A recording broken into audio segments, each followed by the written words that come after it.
It's Caroline and Amy. And we are just here to touch base on 3 things that we think can enrich KAGAN based on our walkthroughs last week. To start, before we get to our 3 things, again, after every walkthrough, we're just like super excited and proud. Yes. And pumped up. Kids are talking, kids are collaborating. The purpose of KAGAN is moving forward in terms of getting kids to interact with each other and collaborate, which is awesome. So we appreciate the work that you have done, and then just these 3 tips are to enhance what we're already doing. So the first tip that we wanted to review is when it comes to the signals.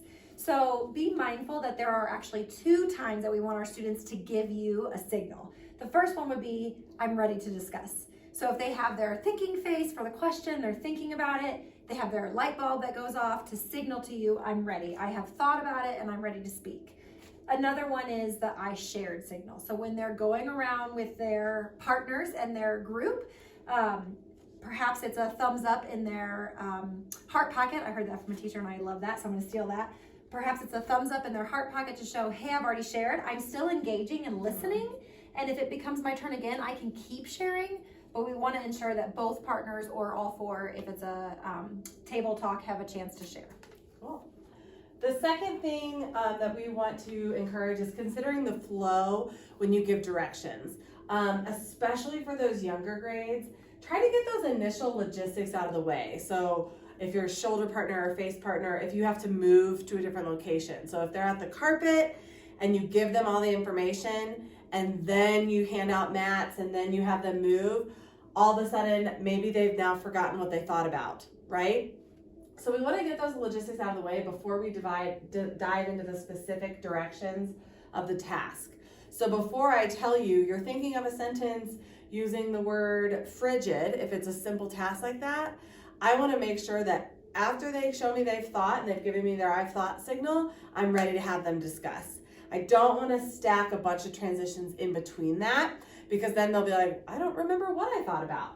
With the older grades and the more complex tasks, we know that isn't always possible. Sometimes you're giving directions when they're at their seats and then they're moving to a different location or moving with a group. Some things you consider there is having a visual for them up on the board, or we've even seen a picture, I think Rachel showed us a picture of having the directions posted at the stations that they might go to if it's a pre-planned activity. So again, this is not for, like, if it's on the spot, that usually happens quickly. We still want to encourage those. But if you're planning a more complex activity, just think about the order of operations so that you're not having kids think and then have to move and change and do a bunch of things and then talk. You want to have them move, change, know their partner, have all those pieces out of the way, then give them their think time so that then when they discuss, it's fresh. And then our final tip for this piece is the circulate, because you as the teacher become the coach. So just be mindful that we're still teaching our students how to have these conversations. We're still guiding them into the structure of what it looks like, what it sounds like to have peer conversations. So our tips here, make sure that when you are proctoring and bouncing around, you know you're checking on the groups that maybe need a little extra support, but you're also providing coaching on those essential conversation skills. So again, we want to capture kids' hearts. Be mindful of your tone and your body language, and you can model that when you're having conversations with them, and you can address it with them of the way we speak to each other, the way we hold ourselves also communicates to the listener or the speaker that we care. We also want to provide the academic feedback. So if they're discussing whatever topic they're working on, you, when you're circulating, could help ask a follow-up question, because then that's showing them, we're coaching them how to have that conversation. So if I ask a follow-up question, Caroline can answer. As the partner, I'm also thinking, oh, I have another follow-up question. So you want to model that for them. And then we're reinforcing our language-rich skills of speaking in complete sentences. So making sure that we're holding them accountable, which is definitely something that we see when you're the teacher leading the conversation, but we want to remind students to be doing that with each other to provide those sentence stems. Yes. You know, if they're not saying it, give them the sentence stem.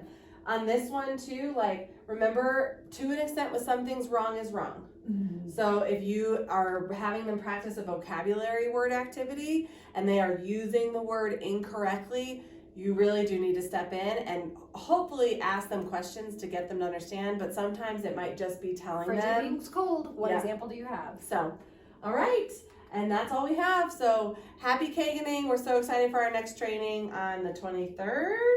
Great question. On that PD day, it'll be Yes, us. the 23rd. Yes. And we're Yes. pumped, but these were just a couple little things to give you guys to keep moving forward. Awesome. Thank you.